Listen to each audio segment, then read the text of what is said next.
अस्सलाम वालेकुम स्टूडेंट्स, कैसे हैं आप लोग। उम्मीद है आप लोग ठीक होंगे और आपने कल का लेक्चर भी अच्छी तरह से पढ़ लिया होगा। हम आपकी बुक के चैप्टर नंबर 8 का टॉपिक पढ़ रहे थे, डाइजेशन इन ह्यूमन। इसमें हमने बताया था कि इंसानी जिस्म में डाइजेशन किस तरह से होती है। इसके कुछ स्टेप्स थे: इंजेशन, डाइजेशन, एब्जॉर्प्शन, एसिमिलेशन और डेफिकेशन।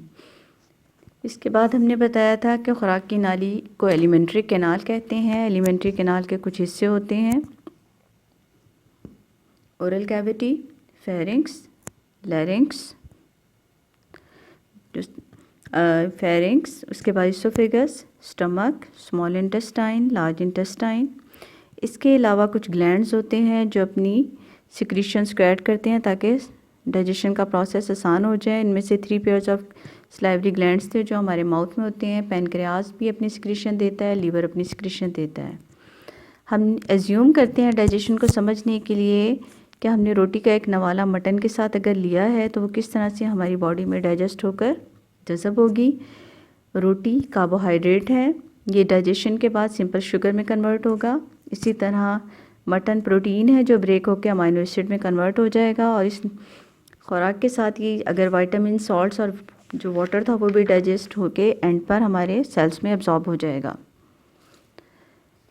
इसके बाद हमने ओरल कैविटी के बारे में बताया था कि ओरल कैविटी फूड सिलेक्शन करती है, खाने को चबाती है, मेस्टिकेशन कर उसमें दांत जो हैं वो मतलब मेस्टिकेशन का प्रोसेस करने में हेल्प करते हैं, चबाने में, ताकि नवाले को छोटा किया जा सके, ब्रेक करके निगला जा सके। उसके बाद फिर सलाइवा लुब्रिकेट करता है फूड को और उसमें मौजूद एंजाइम्स उसकी ब्रेकिंग का, केमिकल ब्रेकिंग का जो प्रोसेस है वो शुरू कर देते हैं। इसके बाद खुराक बोलस की शक्ल में गले से निगल ली जाती है।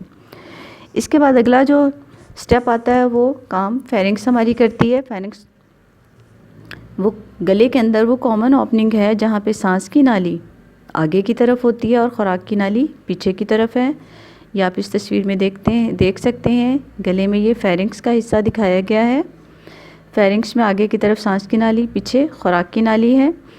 और फेरिंक्स के अंदर कुछ एडेप्टेशन होती है क्योंकि सांस की नाली में जिस वक्त हम नवाला निगलेंगे तो चांसेस हैं कि खुराक सांस की नाली में दाखिल ना हो जाए।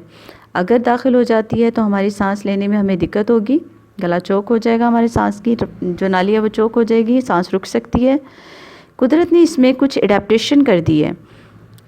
वो ये एडेप्टेशन इस तरह से है कि सांस की नाली की जो ओपनिंग है इसको हम कहते हैं ग्लॉटिस, और ग्लॉटिस के ऊपर एक फ्लैप लाइक स्ट्रक्चर लगा होता है कार्टिलेजिनस, जिसको एपिग्लॉटिस कहा जाता है।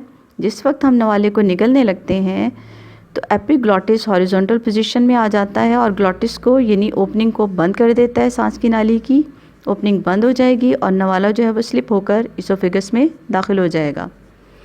इस तरह से खुराक निगल ली जाएगी। वो जो नवाला बोलस की शक्ल में था ये दिखाया गया, बोलस निगल लिया जाएगा और खुराक की नाली इसोफेगस में दाखिल हो जाएगा। इसोफेगस की लंबाई होती है 25 सेंटीमीटर। अब जिस वो खुराक इसोफेगस में दाखिल हो जाती है तो यहाँ पर पेरिस्टालसिस मूवमेंट्स होती हैं। नवाले को निगलना हमारा वॉलेंट्री एक्शन था, लेकिन जिस वक्त वो इसोफेगस में दाखिल हो गया अब ऑटोमेटिकली फॉरवर्ड की तरफ, आगे की तरफ यानी मूव करेगा।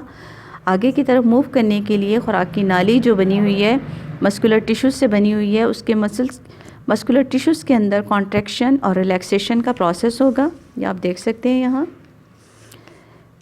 कॉन्टीन्यूसली कॉन्ट्रैक्शन और रिलैक्सेशन होगी और बोलस जो आगे फॉरवर्ड मूव करता चला जाएगा। इन मूवमेंट्स को कहा जाता है पेरिस्टालसिस मूवमेंट्स। और इस तरह से खुराक जो एलिमेंट्री कैनाल में आगे की तरफ जाती है।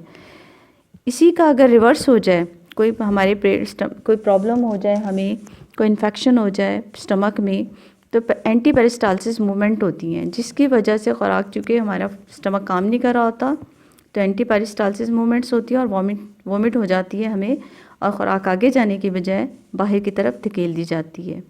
इसके साथ ही हमारा लेक्चर ख़त्म होता है। अल्लाह हाफ़िज़।